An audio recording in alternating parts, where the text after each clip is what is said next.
He took the bullet before it could reach the man he trusted most. A final act of loyalty written not in words but in blood. In a world where betrayal came easy, it was a dog. A broken, battle-worn German shepherd who chose to stand when everyone else turned away. This is not just a story about corruption or justice. It's about the one soul who refused to let truth die in silence. Through dark alleys, shattered promises, and a city rotting from the inside out, he never left his side, not even when it cost him everything. If this story touches something deep in you, like it did for us, please like this video, subscribe for more true stories of courage, and tell us where you're watching from. I'd love to know, what moment hit you the hardest? The heavy scent of lilies and old wood permeated the air, a solemn veil hanging over the weathered pews and stained glass windows of St. Augustine's Church. Morning light filtered through in fractured rainbows, bathing the dark oak coffin at the center aisle in a muted, almost divine glow. Silence pressed against the walls like a living thing, dense, suffocating. Only the occasional rustle of a mourner adjusting stiff clothing, or the soft, strangled sobs from the front pew broke the illusion of a world paused in grief. At the foot of the coffin lay a German shepherd, its black and tan fur gleaming under the soft light. Coda, as he was known, had been lying quietly until a moment ago. Now his body trembled, ears flattened against his skull, a low, guttural growl reverberating from deep within his chest. His amber eyes locked on the coffin as if willing it to yield some unspoken truth. Murmurs rippled through the gathering. An elderly woman clutched her pearls. A child whimpered and was quickly hushed. From the altar, the priest paused mid-prayer, his voice faltering as every gaze turned toward the dog. But Coda did not move, nor did he bark or lunge. He simply stayed there, growling, refusing to look away from the coffin that held the remains of Judge Abram Cole, a man revered by the community for his fairness and wisdom, or so the mourners believed. In the very back of the church, leaning against the last pew as if unwilling to fully enter the sacred space, stood a man who seemed carved from shadow. Elijah Brooks, clad in an old black suit that had seen better days, clutched a frayed photograph in his calloused hand. His deep brown skin caught the light at odd angles, emphasizing the tightness of his jaw, the exhaustion etched into the corners of his mouth. His presence seemed to hum with a quiet defiance. The photo trembled slightly beside Judge Cole, their arms around each other's shoulders, a courtroom plaque visible in the background, an image frozen in time, capturing a relationship the world had never known existed. Elijah's eyes never left the casket, nor did his free hand unclench from the piece of evidence he held like a lifeline. His heartbeat drummed against his ribs like a caged thing, each pulse a whisper of memories he had spent years trying to bury. As the priest resumed his prayer, voice brittle, Coda's growling deepened. A man in uniform, perhaps a retired officer or court bailiff, moved toward the dog, hand outstretched as if to restrain him. But Elijah stepped forward first, his polished but scuffed dress shoes clicking sharply against the marble floor, a sound that seemed louder than thunder in the stillness. He said nothing, only snapped his fingers once, sharply. Instantly, Coda's growl cut off. The dog stiffened, then slowly lowered his body, resting his head on his massive paws, though his golden eyes never wavered from the coffin. A collective exhale rippled through the chapel, as if the room itself had been holding its breath. Elijah did not return to the shadows. He stood halfway up the aisle now, photo still in hand, his broad shoulders squared, the stars on his knuckles visible even from a distance. The mourners shifted uncomfortably. Some recognized him vaguely, an old case, perhaps, something whispered about in the courtroom halls but never spoken aloud. Most simply stared, uneasy, sensing the weight he carried into the room. The priest finished the prayer, and the first soft notes of an organ floated into the air, trembling under the strain of grief and something heavier, something closer to fear. As the pallbearers stepped forward, Elijah's grip tightened on the photograph. He remembered a night long ago, the bitter bite of handcuffs against his wrists, the heavy slam of a cell door, and Judge Cole's cold eyes as he pronounced a sentence that had stolen years from him. Yet here Elijah stood, not out of hatred, but out of something infinitely more complicated. The music swelled. The coffin was lifted. Coda rose too, tail stiff, body taut as a bowstring. He took a step forward but halted when Elijah murmured, almost inaudibly, "Stay." The dog obeyed, his muscles quivering under the strain of self-control. Elijah lowered his gaze to the photo one last time, the edges worn from countless thumbings, before slipping it inside his jacket pocket. As the procession moved slowly toward the doors, Elijah remained frozen in place, a sentinel carved from regret and old rage, watching the coffin pass as if seeing not just the end of a man, but the end of something deeper, something rotted. Outside, the wind stirred the trees into a low, whispering lament. The world turned as if indifferent to the death of a man who had, in the end, been far more complicated than anyone wanted to admit. Elijah closed his eyes briefly. Somewhere inside him, an old wound bled anew. But this time, he would not look away. Neither would Coda. The chapel, still weighed down by the heavy fragrance of lilies and the sluggish notes of the organ, seemed to pause in the slow mashing grief of the funeral. Pallbearers moved in steady cadence toward the waiting hearse outside, their footsteps echoing in the hollow space. Elijah remained rooted near the back, his posture rigid, his fists unconsciously clenching and unclenching by his sides. Coda, having obeyed the command to stay, kept his body low, but his eyes never left the retreating coffin.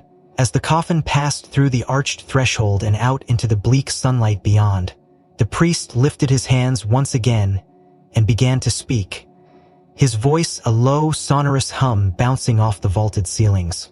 He recited a litany of virtues, painting Judge Abram Cole as a titan of justice, a guardian of the voiceless, a paragon of each word sliced into Elijah like a dull blade.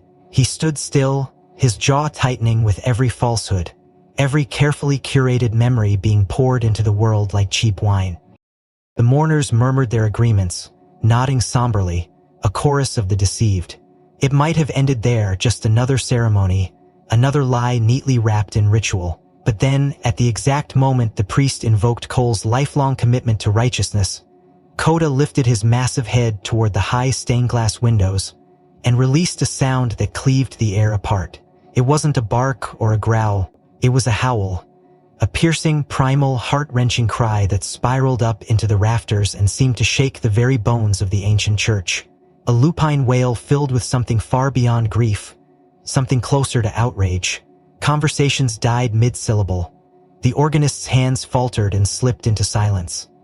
His whipped around, eyes wide with alarm, fixed on the trembling shepherd who howled as if mourning not the death of a man, but the death of something far more sacred, truth itself. Children whimpered, clutching at their mothers' skirts. Elderly men leaned heavily on their canes. Even the priest stumbled, words collapsing into a stunned hush as he lowered his arms and looked toward the source of the disturbance. Elijah didn't move. His body was a statue of barely contained emotion. Only his lips parted, barely more than a breath, mouthing words meant for no one but the hound by his side.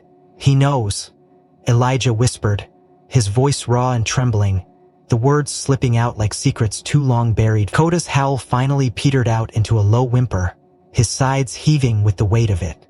No one else seemed to understand, but Elijah knew. He knew because he had been there, years ago, long before the polished obituaries and ceremonial platitudes. There had been a night, a long, grim night under a different stained-glass sky. Elijah had been just another faceless defendant, another expendable soul churned through the gleaming machinery of justice. Only he hadn't been guilty, and Judge Cole hadn't been the man the world believed he was. The memory hit him like a hammer. He saw again the cold, clinical gleam in Cole's eyes as he pronounced the sentence. He felt the weight of the cuffs, the stink of sweat and despair in the holding cell, and beyond it all he remembered Coda, then just a young, spirited canine unit, assigned to courthouse security, pausing in his rounds, hesitating at the door behind which Elijah's life had been sealed away with a lie. There had been something about that night, something Elijah hadn't understood at the time, but which Coda, in his primal, animal way, had sensed. A wrongness, a rot beneath the shining facade. Coda had seen something he had known even then, and now as Cole's body made its way to the earth, that ancient knowing surged up from Coda's chest and spilled into the world as a howl no prayer could silence. Elijah felt the weight of eyes on him now.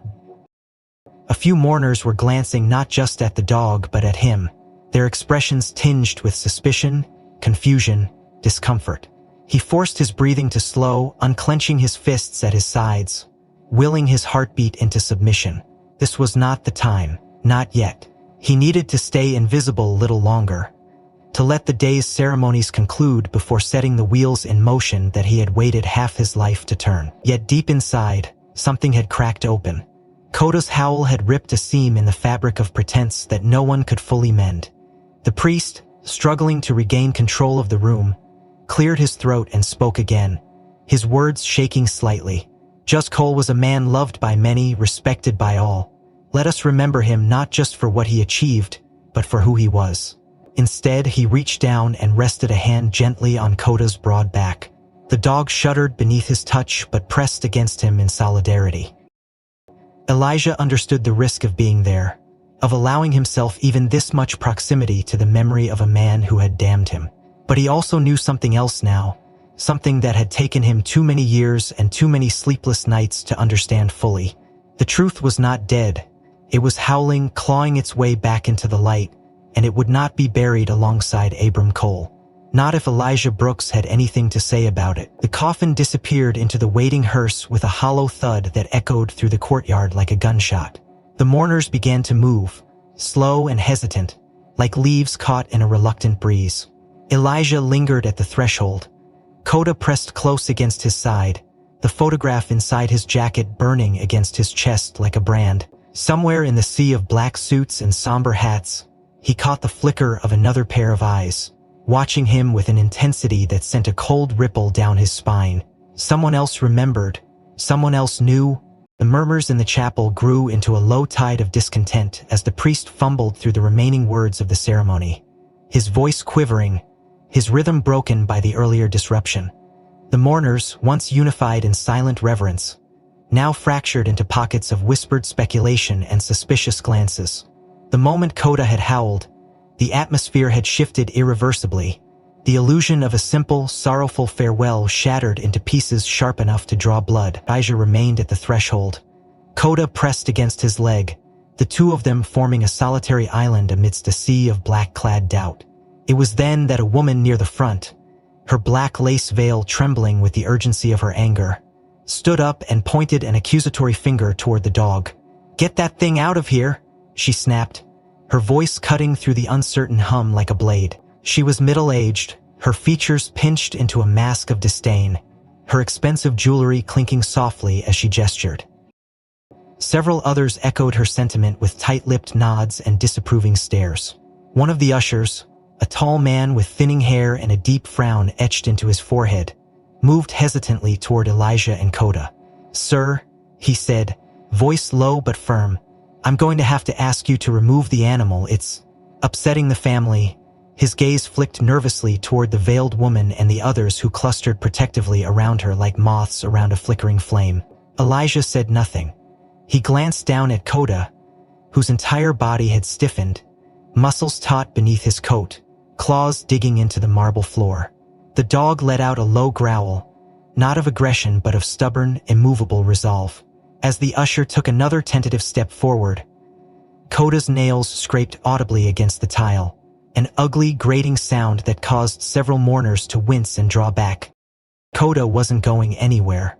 Elijah could see it in every fiber of the animal's body. His stance was not one of rebellion but of defense, as if he were guarding something sacred that no one else could see. The usher hesitated, clearly unsure how to proceed. It was not just the dog's size, formidable as it was, but the sheer force of its will that rooted him to that spot. Elijah felt the weight of 100 eyes on him, a pressure that squeezed against his ribs and made the edges of the room blur slightly. He knew what they saw: a ragged man, an unruly beast, an unwelcome disruption to their carefully curated grief.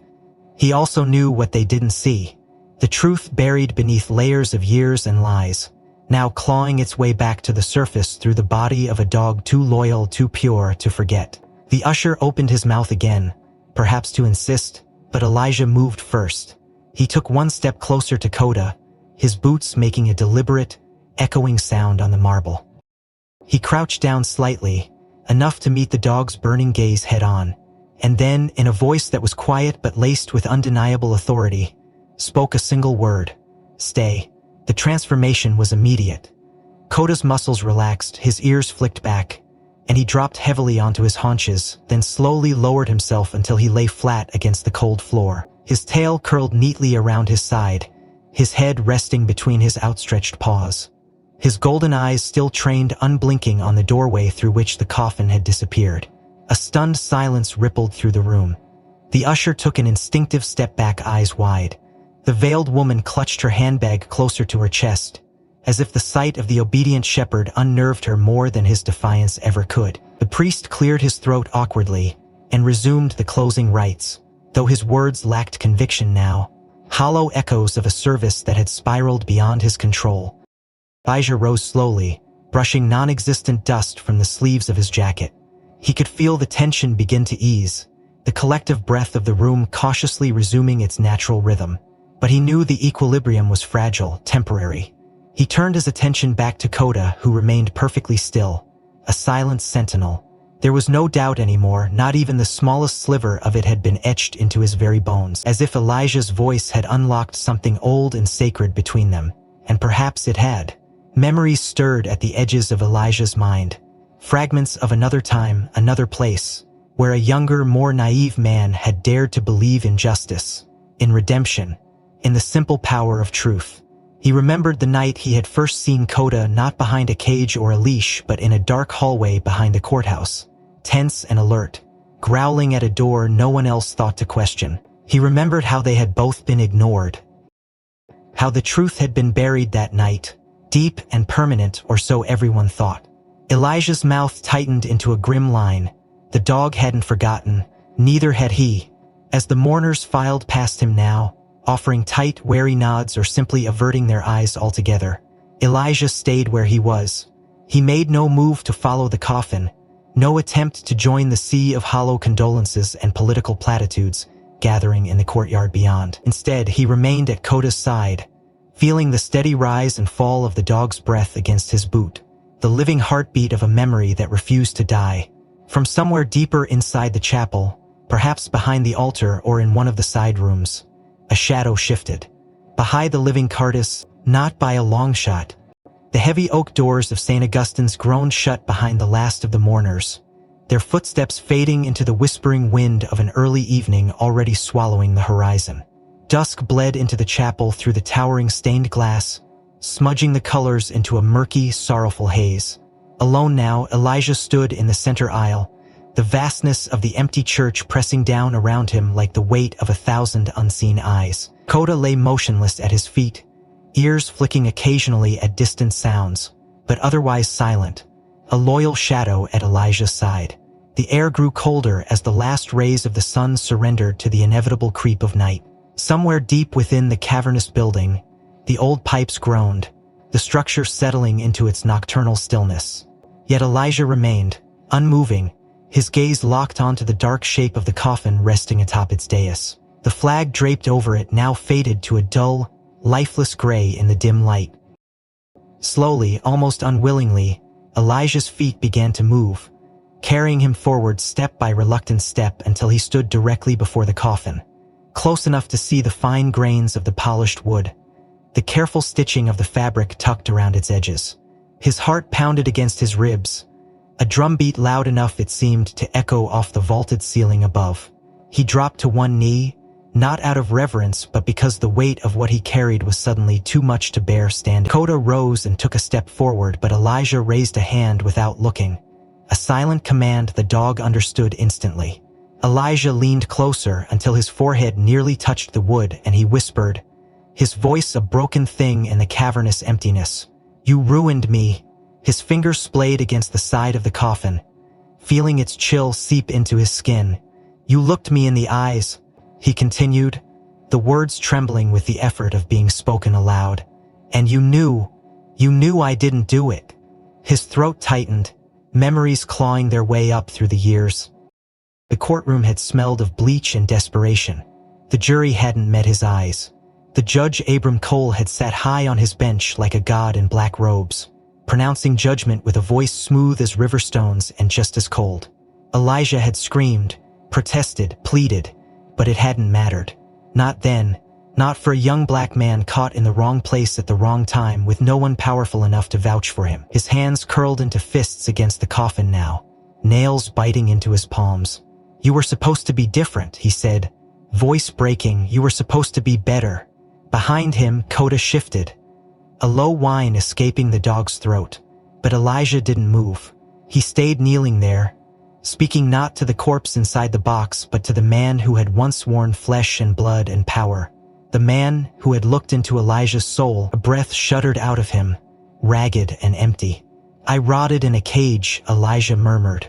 "I watched the world move on without me. I buried my mother without ever seeing her again. I lost everything, and you." He trailed off, the silence folding in around him, thick and impenetrable.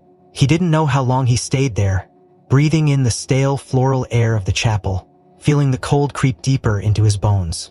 Minutes, hours. It didn't matter. Time had lost all meaning a long time ago. It was when he shifted slightly, pulling his hand away from the coffin, that he noticed a faint rustle, a whisper of movement that was not his own. Elijah froze, every muscle taut, eyes narrowing.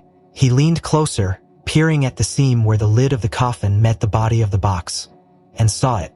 A tiny piece of paper, barely visible, poking out from a gap in the lining. Heart hammering, he reached out and pinched the edge between two fingers, tugging gently. It came free with a small, crumpled letter, the paper yellowed with age and stained with what could have been water, the brittle fibers crackling in the silence. The handwriting was shaky, uneven, as if penned by a hand already halfway into the grave.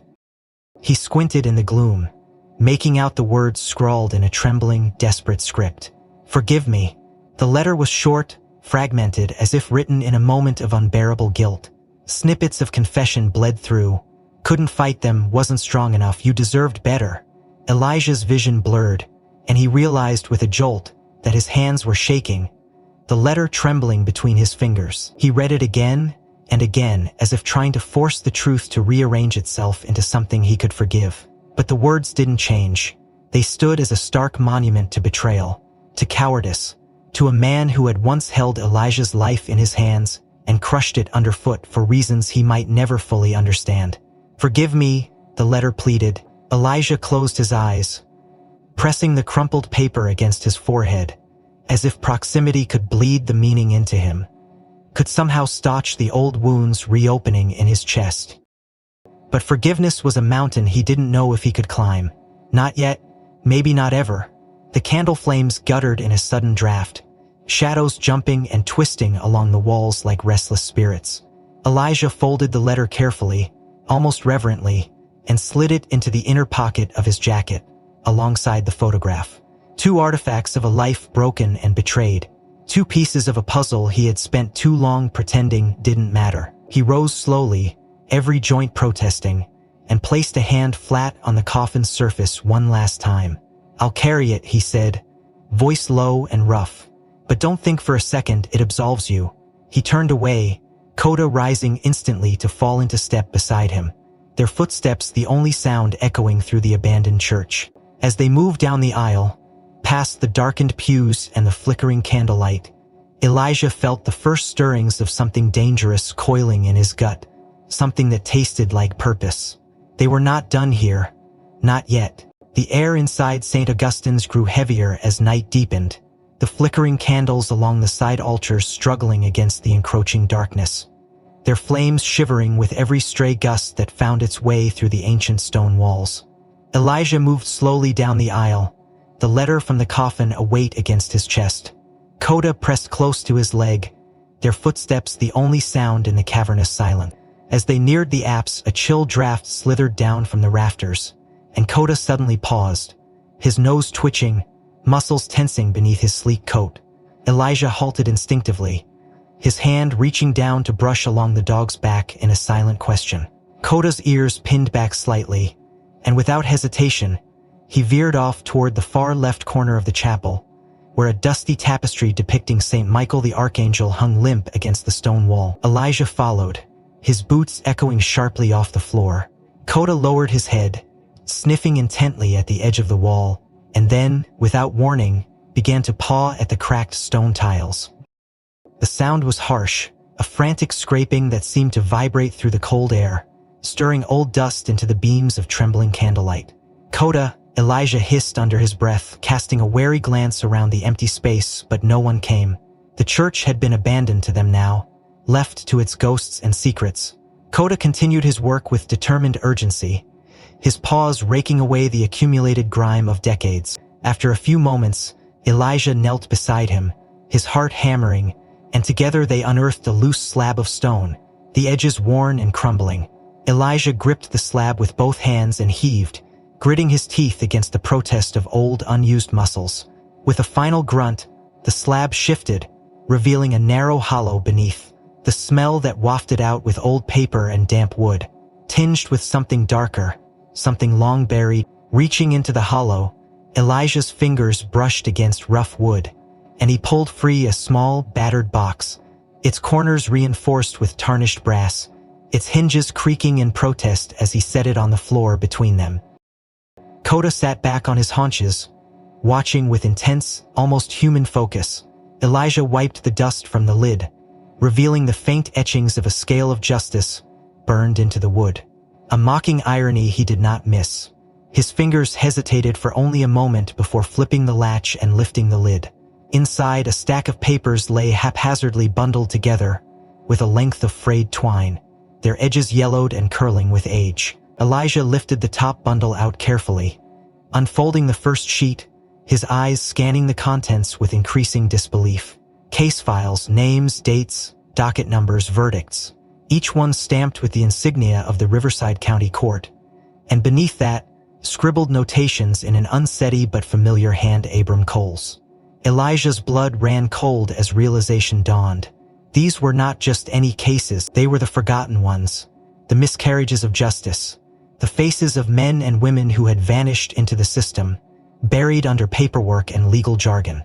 Some he recognized, names whispered in anger in prison yards, names invoked like prayers and curses alike. Dozens of them, maybe more, each file a silent scream trapped in ink and paper. Coda whined softly, shifting closer as if sensing the magnitude of the discovery. Elijah leafed through the stack, his fingers trembling until something heavier thudded against the bottom of the box. He pushed the papers aside and found it a velvet case, scuffed and faded, the clasp rusted with age. With a flick of his thumb, he popped inside, nestled against the threadbare lining, was a military medal, dulled with time but unmistakable in its solemn gravity. Elijah reached for it with reverent hands, lifting it into the wavering candlelight. The medal bore the emblem of valor awarded only to those who had distinguished themselves through acts of heroism in combat. His breath caught in his throat as he turned it over and saw the inscription engraved into the back: to Captain Abraham Cole for bravery beyond duty, Vietnam 1971.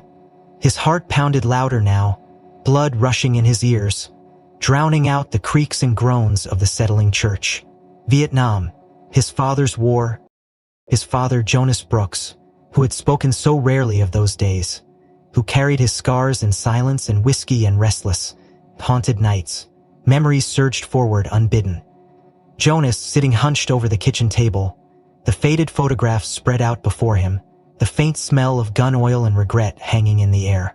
Stories Elijah had pieced together over years of careful listening, cautious questions, how Jonas had been trapped behind enemy lines, wounded, left for dead, how some stranger had dragged him out under heavy fire, saving his life at the cost of their own career, their own safety.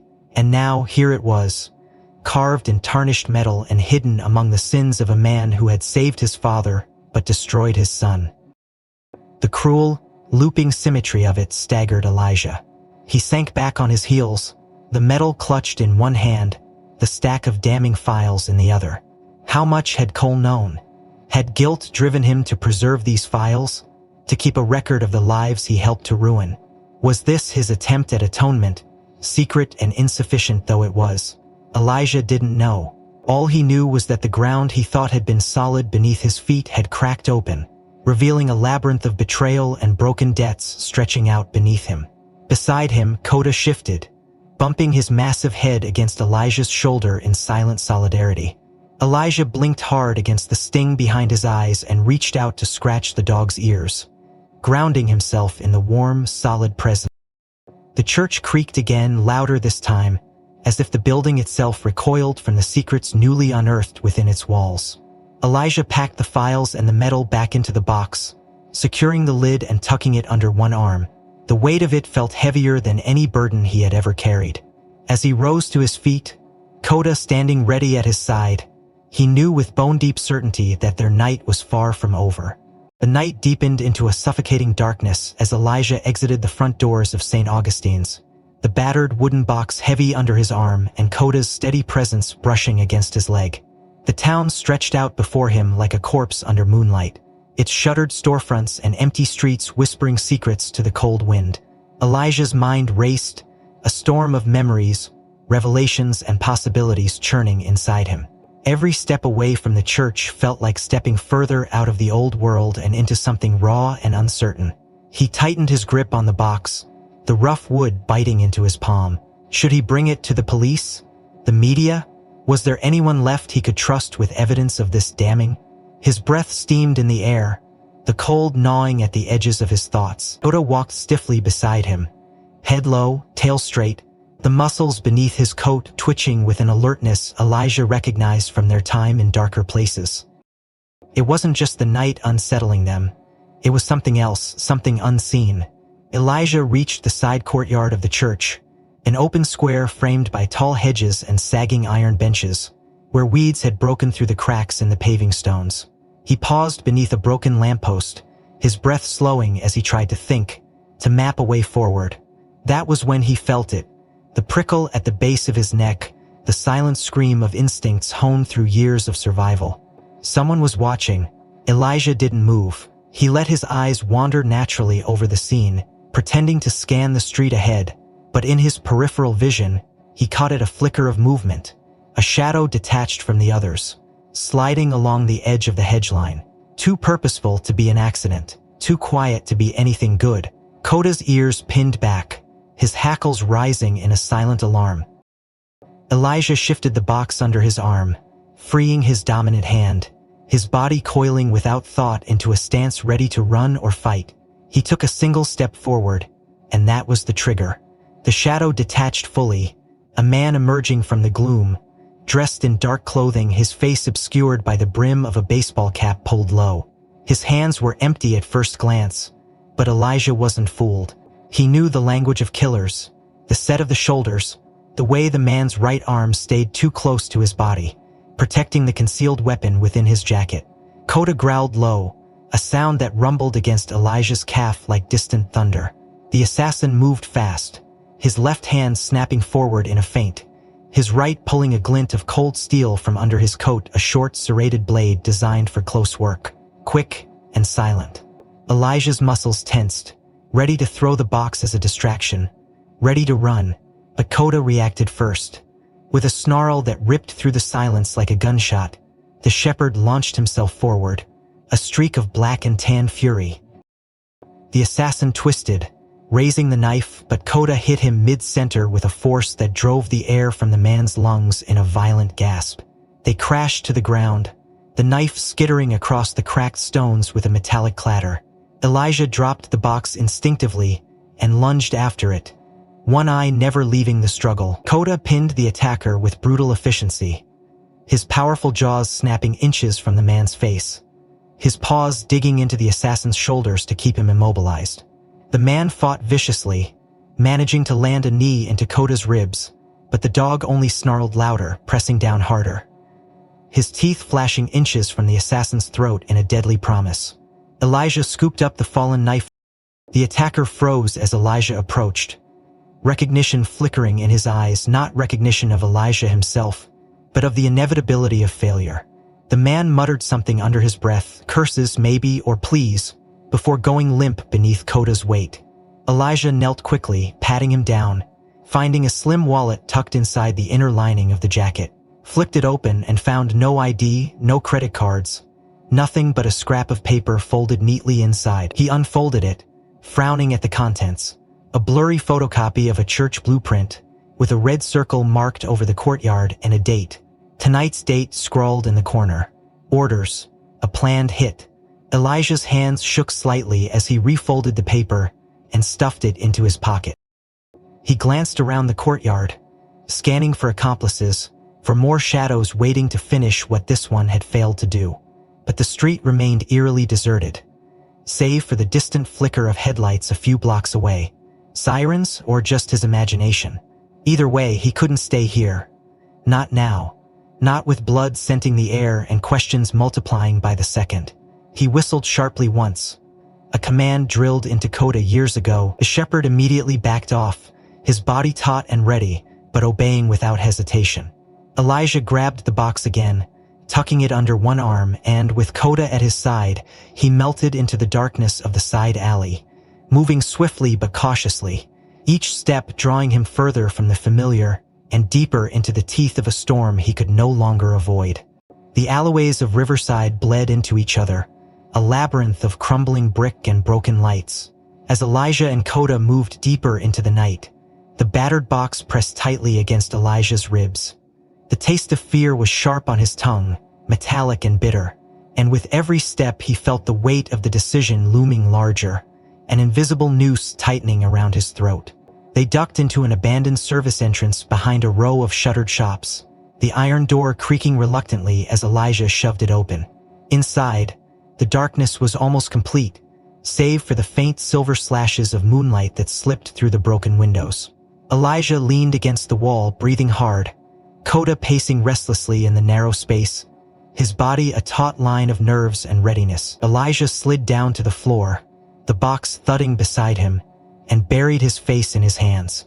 The files inside that box were a weapon, heavy enough to topple careers, dismantle legacies, maybe even bring down the very institutions that had crushed him so many years ago. He could almost see it. Headlines blazing across the news, protests flooding the courthouse steps, the names of the forgotten dead finally spoken aloud with reverence instead of shame. Justice, redemption, the things he had dreamed of in his cell, night after endless night, the things that had kept him alive when everything else had withered away. And yet, his mind flashed to his mother, the photo of her soft eyes crinkling with laughter, the way she had always believed the system would one day correct itself. He thought of his sister, still living 2 towns over with her young boys, scraping by, keeping her head down. He thought of the men he had met inside, the ones who had tried to fight and been buried deeper for their trouble. He had barely survived it once. Could he drag his family into the fire now, with enemies he couldn't even name watching from the shadows? Elijah tilted his head back against the wall, the chill seeping into his bones. He closed his eyes and tried to imagine a world where he stayed silent, where he tucked the files away somewhere dark and forgotten, burned the evidence if he had to, let the dead stay dead and the powerful keep their thrones. It would be easier, safer. Cowardly, his hands clenched into fists, nails biting into his palms. Coda came to his side, resting his heavy head against Elijah's knee, grounding him in the present, in the unbearable now. Elijah opened his eyes, staring into the gloom, feeling the jagged edges of his choice cutting into him from every direction. His heart told him one thing, his scars another. Before he could drown in the choice, his jacket buzzed faintly against his chest, the vibration of the old burner phone he carried slipping into his awareness like a ghost. He pulled it out, the screen lighting up the darkness in stark white, an anonymous text flashing, "Play me." Attached was an audio file, time-stamped from nearly a decade ago, 201x. His gut twisted with instinctive distrust, but his thumb hovered only a second before pressing play. The recording crackled to life, the sound quality rough, as if captured in secret, the voice that emerged unmistakable even after all these years. Judge Abram Cole, weaker, raspier than Elijah had ever heard, the clinking of medical equipment faint in the background. A hospital bed, the soft beeping of machines monitoring a failing body. Elijah's stomach twisted. "I thought," Cole's voice broke into a coughing fit before continuing, "I thought I could fix it from the inside, that if I stayed quiet long enough, played along long enough, I'd earn the power to change it, to rip out the rot." Another rattling breath, longer, heavier, but it never stops. You think you're biding your time, but it bides you, eats you alive from the inside out. Every year, every case, another compromise, another lie, until you don't even recognize yourself anymore. The voice trembled, and Elijah could almost see him, alone in some sterile hospital room, shackled not by chains but by regret. I saw the truth and I turned away. I chose survival over righteousness. And every soul we condemned, every life we crushed under the wheels I carry them. I carried them in my sleep, in my blood. The breathing grew harsher, each inhalation a struggle.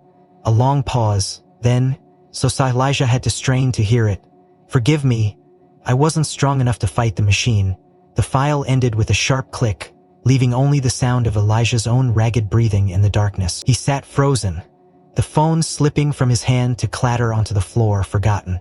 The machine, the monstrous grinding machine of the system that didn't care who it devoured, only that it kept moving, kept consuming.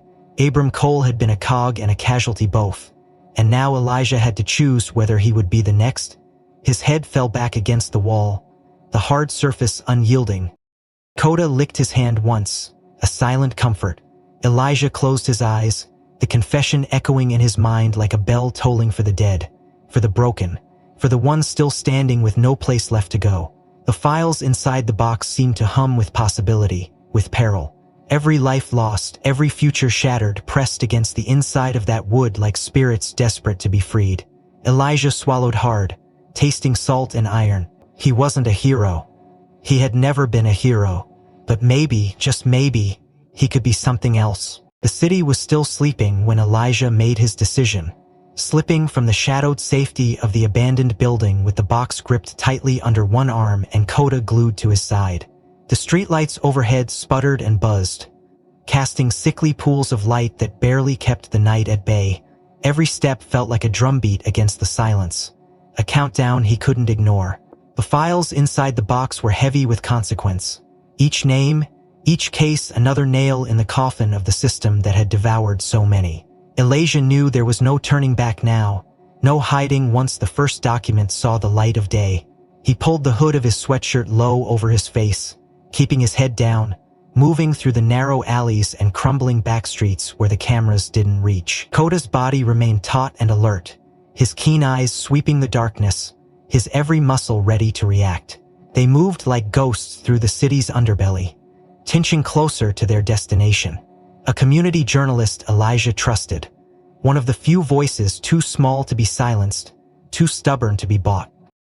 The plan was simple: get to her office, hand over the evidence, and disappear before anyone could stop them. But plans meant little when monsters hunted in the dark. As they cut across an empty lot littered with broken glass and rotting refuse, the first sign came not a sound but an absence, a strange silence as if even the night itself were holding its breath. Coda's ears shot up, his body stiffening like a drawn bowstring. Elijah slowed, scanning the empty windows of the skeletal buildings around them, feeling the skin between his shoulder blades crawl. Then, a flash movement at the edge of his vision, too fast and too smooth to be coincidence. He spun instinctively and the night exploded into chaos. The first shot cracked the air like a whip, the bullets sparking off the concrete inches from his feet. Elijah dove sideways, rolling behind a rusted-out dumpster, clutching the box to his chest, his heart hammering in his throat. Coda growled, a low, feral sound that made the hairs on Elijah's arms stand on end. Another figure emerged from the shadows, dressed in black from head to toe, a pistol raised with deadly precision. Elijah cursed under his breath, mind racing. The ambush was professional, surgical, designed not to wound but to eliminate. Whoever had sent the first assassin at the church hadn't given up. They had simply escalated. He pressed himself against the dumpster, breathing through his panic, trying to think, trying to plan, but the next shot rang out too fast to dodge. He barely saw it, a glint of silver, the flick of a muzzle, but he felt it, the sudden blur of motion as Coda launched himself across the narrow space between them. The world slowed, each heartbeat a hammerstroke against his ribs. Coda collided with him, a heavy mass of muscle and fur, just as the bullet found its mark. Elijah hit the ground hard, the air driven from his lungs in a painful rush, the box clattering from his grasp. He scrambled upright in a blind panic, his hands searching frantically, and found Coda lying half-sprawled across him, a low, broken whimper escaping the dog's throat. Blood darkened the tan fur along Coda's side, soaking into Elijah's sweatshirt where they touched. For a moment the world narrowed to just that, the warm, sticky weight of Coda bleeding against him, the desperate rasp of his breathing, the shock and terror clawing up Elijah's spine. Another shot rang out, sparking off the edge of the dumpster, yanking him back to reality. Elijah grabbed the box with one hand, curling the other arm around Coda's massive shoulders, hauling the dog with him as he staggered toward the cover of a nearby stairwell. The assailant shouted something, words lost in the pounding roar of adrenaline in Elijah's ears, and then came the sound of boots pounding after them. They didn't have much time. Elijah half-carried, half-dragged Coda into the shadows beneath the crumbling stairwell. Pressing himself flat against the wall, the box wedged between his feet. Coda slumped heavily against him, his sides heaving, his blood pooling dark and viscous beneath them. Elijah's mind raced. He had to move. He had to survive. For Coda, for the men and women named in those files, for the version of himself that still believed in justice, no matter how broken the word had become. He shifted, peering around the corner, watching as the assassin advanced cautiously across the lot, his weapon held steady, his movements methodical. A professional, no doubt about it. Elijah gritted his teeth, every instinct screaming at him to run, to hide, to survive. But he couldn't leave Coda. Wouldn't. He pressed his forehead briefly against the dog's, feeling the hot breath puff weakly against his skin, and whispered, "Stay with me, buddy. Just a little longer." The gunman drew closer, each step deliberate, his shadow scratching long and thin across the cracked concrete. Elijah's muscles coiled, every nerve alight. No more running, no more hiding. The assassin drew closer, his footsteps scraping across the broken concrete, his silhouette merging with the creeping darkness. The gun in his hand raised with lethal precision. Elijah's pulse pounded against his temples, his body coiled tight, every instinct screaming at him to fight, to protect the battered form pressed against his side. Coda's breathing was shallow now, each exhale a soft, wet rattle that made Elijah's heart twist painfully. He could feel the life bleeding out of the dog he loved more fiercely than most people he had ever known, and the knowledge that he might lose him here in the filth and the cold sparked a fury so deep it burned away every trace of fear. Elijah shifted his weight, gathering every ounce of strength left in him, ready to spring forward in a desperate, reckless charge. But fate intervened first. Tires screeched somewhere beyond the lot, headlights flaring across the scene, and the gunman hesitated, flickering his gaze toward the new threat. It was only a heartbeat, but it was enough. Elijah lunged, dragging Coda with him as he sprinted toward the broken fence at the back of the lot, every muscle screaming in protest, every step powered by nothing more than sheer stubborn will. Bullets tore through the air behind them, splintering the wood of the fence, shattering a nearby street lamp into a shower of sparks. But Elijah didn't stop, didn't falter, cradling Coda against his chest with one arm and clutching the precious box of documents with the other. They stumbled into an alley choked with trash and graffiti, the sounds of pursuit fading as the gunman retreated from the unexpected interruption. Elijah collapsed behind a dumpster, gasping for air, the adrenaline draining out of him all at once, leaving a hollow, trembling shell behind. He lowered Coda carefully to the ground, his hands frantically checking the wound, feeling the slick warmth of blood against his fingers. The bullet had torn through Coda's side, dangerously close to vital organs, and Elijah's throat tightened painfully at the sight. "Hold on, boy," he whispered, stroking the dog's fur with trembling hands. "You hear me? Stay with me. We're almost there." Coda's golden eyes found his. Coda's gaze was steady, calm, and unbearably wise, as if he understood everything Elijah couldn't bring himself to say. There was no panic in those eyes, no fear, only pride, only peace. A soft whine rumbled in Coda's throat and he shifted weakly, pressing his muzzle against Elijah's hand in a final, deliberate gesture of loyalty, of love, of farewell. Elijah choked on a sob, his vision blurring as he gathered the dog closer, cradling him like a child, his heart breaking along every fracture line it had ever known. "You did good," Elijah whispered hoarsely. "You did more than I ever deserved." Coda exhaled once, a shuddering breath that seemed to carry his entire soul with it, and then he was still. Elijah held him for a long time, rocking slightly, the box of documents lying forgotten at his side, the weight of grief and gratitude and rage pressing down on him, until he thought he might be crushed beneath it. Somewhere far away, the first hint of dawn began to stain the sky with a cold, indifferent light. Elijah lifted his head slowly, his face wet with tears he hadn't felt falling, and looked down at Coda's still form. The dog's expression was serene, almost smiling, as if he had completed some sacred duty only he had ever fully understood. Elijah wiped his face with the back of his sleeve, his movements slow and deliberate. He reached for the box, fingers brushing over the battered wood, and something inside him shifted, clicked into place with a terrible certainty. There would be no more running, no more silence. He rose to his feet, every muscle aching, the box clutched to his chest like a shield, like a sword. He didn't know if he would survive the day. He didn't care.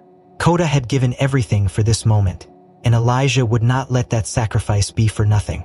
Hours later, under the grim, gray light of morning, Elijah stood on the steps of Riverside City Hall, the box open at his feet, the damning files fanned out across the stone steps like a spill of blood. The crowd had gathered, drawn by the chaos, by the rumors, by the raw magnetism of truth poised on the edge of revelation. Reporters jostled for position, their cameras trained on him, microphones thrust forward like weapons. Police officers lingered at the edges, their hands twitching near their belts, uncertain whether to intervene or stand down. Elijah stood tall, the wind tugging at his jacket, the scars on his hands raw and visible against the battered documents he held aloft. His voice, when it came, was low but unbreakable, carrying across the square with the gravity of a funeral bell. "These are the lives they buried," he said, his words sharp and clear, slicing through the cold morning air. "These are the names they erased, the stories they silenced. No more." He spoke of the files, of the crimes hidden behind courtrooms and badges, of the judge who had tried too late to undo the damage he had helped inflict. He spoke of betrayal and redemption, of the machine that devoured and the dog who had stood against it with nothing but loyalty and courage. He spoke until his throat was raw, until the tears blurred his vision, until the weight of the truth became too heavy to bear alone. And when he finished, he raised the files high above his head one final time, a defiant offering to a world that had forgotten how to listen. The square buzzed with the low murmur of tension, the crowd shifting uneasily as uniformed officers edged closer to the steps, their hands twitching near their weapons, their radios crackling with urgent, coded instructions. Elijah stood firm atop the City Hall steps, battered documents raised defiantly, his chest heaving with the effort of holding his ground against a system that had already tried once to erase him from existence. The morning air was sharp against his skin, but the heat of 100 gazes bore into him, suspicion and anger and fear radiating from the men who had everything to lose if his words took root. For a heartbeat, for a long, suspended breath, it seemed inevitable that he would be dragged down, silenced once more, swallowed by the machine he dared to defy. A figure in a dark suit began shouting orders. A line of officers broke away from the edges of the crowd, their movements sudden and synchronized, and Elijah braced himself, every muscle coiling to resist, to fight if he had to, though he knew in his heart it would be futile. But then a voice, clear and cutting, sliced through the thick, suffocating air. "Stop!" The word cracked across the square like a whip, freezing the officers mid-step, turning every head toward the source. An older woman stepped from the crowd, her silver hair pinned tightly at the back of her head, her spine ramrod straight despite her obvious frailty. She wore a simple black coat, the kind worn by those who had loved and lost, and she moved with a deliberate, unflinching grace. Elijah stared, recognition dawning slow and heavy. Sarah Cole, the former wife of Judge Abram Cole. She climbed the steps with a determination that belied her years, a slim folder clutched tightly in her hands. The officers hesitated, exchanging uncertain glances, their chain of command. "Commander." Sarah stopped beside Elijah, her hand trembling slightly as she lifted the folder and turned to face the gathering crowd. "You have something to say," she announced, her voice carrying with surprising strength. A murmur rippled through the mass of bodies as cameras swung toward her, recording every second. She opened the folder and withdrew a single sheet of paper, yellowed with age but clearly preserved with care. Her hands, though unsteady, held it high for all to see. "This," she said, her voice cracking only slightly, "is a deposition, signed and notarized, from my husband Abram Cole 2 months before his death. She took a breath, steeling herself against a wave of emotion that threatened to overwhelm her. He confesses to his role in covering up systemic corruption within the Riverside judiciary. Names, dates, direct orders. Everything he was too afraid to expose while he lived. Elijah's knees nearly buckled, a surge of disbelief and gratitude washing through him so fierce it left him breathless. The crowd surged forward, the atmosphere shifting palpably as the first real proof, irrefutable, cameras clicked furiously, voices rising in urgent questions.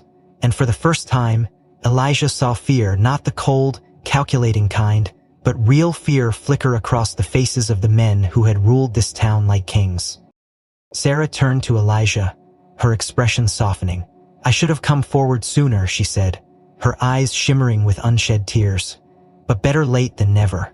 Elijah nodded once, a deep, solemn acknowledgement of the price she had paid to be here. Together they stood beneath the harsh morning light, the world teetering on the edge of change. It didn't happen all at once. Justice, real justice, never does. There were still battles to be fought, courts to be challenged, truths to be dragged kicking and screaming into the light. But the tide had turned. A crack had formed in the walls of power, and through it poured the first tentative beams of something long thought dead: hope. Hours later, after the initial chaos had subsided, after the police had retreated and the journalists dispersed, after Sarah had been taken into protective custody and the documents secured by an independent investigator, Elijah found himself alone again on the courthouse steps. Alone, except for the memory of a dog who had given everything for this moment. He sat heavily on the bottom stair, the weight of exhaustion settling deep into his bones, his hand resting absently on the spot beside him where Coda would have lain, alert and steadfast. The ache of loss was a hollow, gnawing thing inside him, made worse by the knowledge that there was no going back to who he had been before. He closed his eyes, letting the winter sun warm his face, and for the first time in what felt like forever, he allowed himself to breathe without fear. That was when he heard it, a soft yip, high-pitched and questioning, followed by the patter of small paws on stone. Elijah opened his eyes and turned, blinking against the brightness, and there, bounding toward him with reckless, clumsy enthusiasm, was a tiny German shepherd pup, black and tan like Coda, his ears too big for his head, his tail wagging so hard it made his entire body sway. Elijah's breath caught in his throat, a lump forming that he couldn't swallow past. The pup skidded to a halt in front of him, sitting back on its haunches and staring up at him with wide, golden eyes, so familiar it made his chest ache. Around its neck was a simple collar with a tag that read simply, "Sorry." He's supposed to go to the shelter, but he keeps running toward people, like he's looking for someone. Elijah looked down at the pup, who yipped again and placed a tiny paw on his knee, as if claiming him. Something broke loose inside Elijah then, something raw and painful and beautiful all at once. He laughed a broken, teary sound and scooped the puppy up into his arms, holding him close, feeling the frantic heartbeat against his own.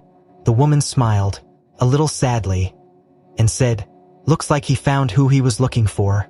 Elijah buried his face in the pup's soft fur, the scent of new life and second chances filling his lungs. He whispered, "I hear you, buddy. I hear you loud and clear." And as the town around him stirred into a new day, Elijah Brooks rose from the ashes of his old life, the tiny squirming ball of hope tucked against his chest, carrying with him the memory of a dog who had taught him that even in a world of darkness, loyalty and courage could still light the way home. If this story moved you, don't forget to like and subscribe to support more powerful journeys like this one. I would love to hear your thoughts. Which moment hit you the hardest? What choice would you have made if you were Elijah? And where in the world are you watching from? Share your answers in the comments. Your voice matters here.